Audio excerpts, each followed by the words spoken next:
Um, Mr. Walker, what do you feel that can be done to aid veterans from the city of Boulder? I mean, are there any specific programs or any specific needs being filled in Boulder for veterans?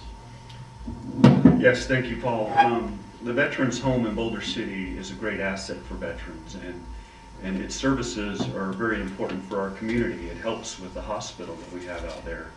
It's interesting that we didn't pass the hospital initiative in Boulder City, and so there's concerns whether we can afford to have a hospital within our community. And that's a very important element, that if there are services that are needed at our Veterans Home there, particularly emergency services, the travel time is quite significant leaving Boulder City. So we do have to take some time to address the needs of the hospital. I've served on that foundation board for 10 years and have been asked to serve on the board of trustees as I've started the city council race. And we need to address the needs of the hospital to provide not only for the veterans, but for the seniors within our community. Sage Booker. Thank you. Chris, Yes.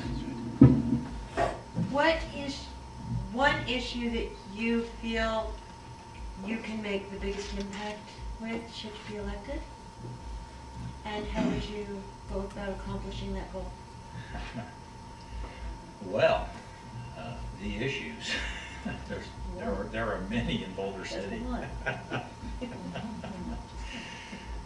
Actually, probably the biggest thing that's happening right now is the debt load that Boulder City does have and the financial issues that Boulder City is facing.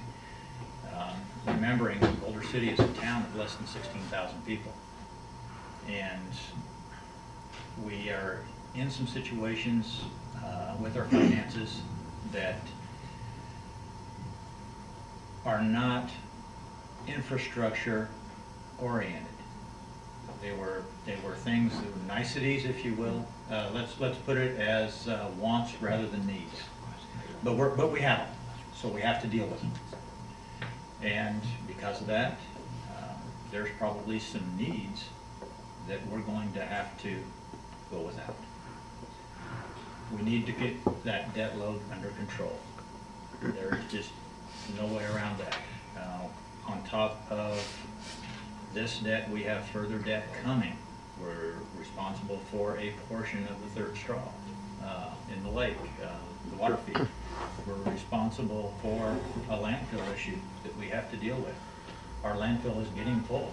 We do not use the Apex landfill. We have our own. And we have to open a new cell. That's going to be very, very expensive. We don't have the money for that. So these are the issues that we have to deal with. So we have to rein in our spending. We have to find other resources or sources of funding. And we have to basically balance our budget, just like you and I do in our checkbooks every month. And if we don't do that, our seniors, our veterans, our citizens as a whole are going to suffer from that. It's going to be more taxes, less services, fewer services. The hospital issue that Ken was talking about is a funding issue. Question is, do we give it all up, or do we balance out somewhere and say, okay, we have a hospital.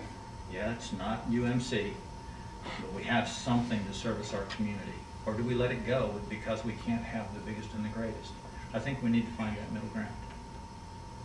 Thank you. Don Wolbert. I've actually read a little bit about some of the things that are going on over in Boulder City, and there does seem like there's been, a couple of different factions and a lot of fighting and maybe some recalls. It's just some crazy stuff that's going on. And this question is to you, JD.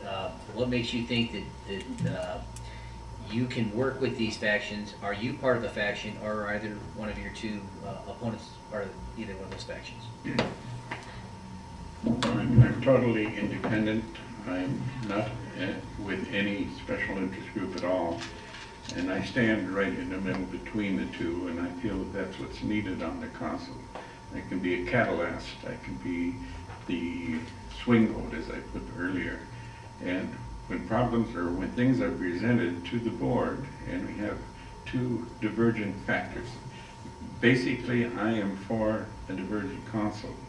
I think it's healthy because we can get different opinions on things that are presented to us, and we take the best out of both. And I like to be there as a balance and try to get the best from both sides and put it together for what's best for the city. Thank you. Rhonda Kennedy. Real quick question for Chris. You mentioned that that Boulder City is responsible for the third leg of the filling the lake Portion of it. portion of it. Portion of it, yes. Is Boulder City receiving any money from the recreation activities that go on there at Lake Mead? Like you pay $5 entry fee into the park, you pay No. for the boat rentals, you pay for the No. houseboat rentals. Are they receiving any revenue for that? And are there plans to seek revenue from that, since you have to pay for the filling of the lake? Well, no, it's not the filling of the lake that the third straw is about. The Southern Nevada Water Authority, because of the lake level dropping, in order to be able to feed water into our water system for Southern Nevada, okay, our drinking water here in this valley as well as Boulder City, they've had to continue to basically drill through Saddle Mountain and lower the intake where our water comes from. And we had an initial tunnel through that mountain. Then we drilled a second one.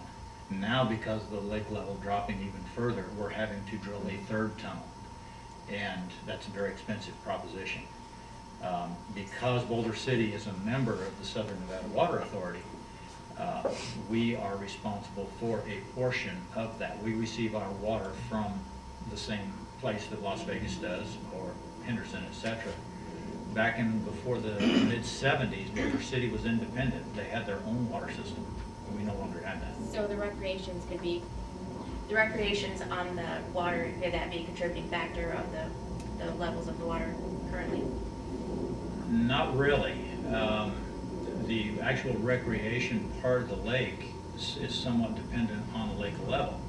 The water level is dependent on snowpack and rainfall up in the Rocky Mountains. So, Thank you.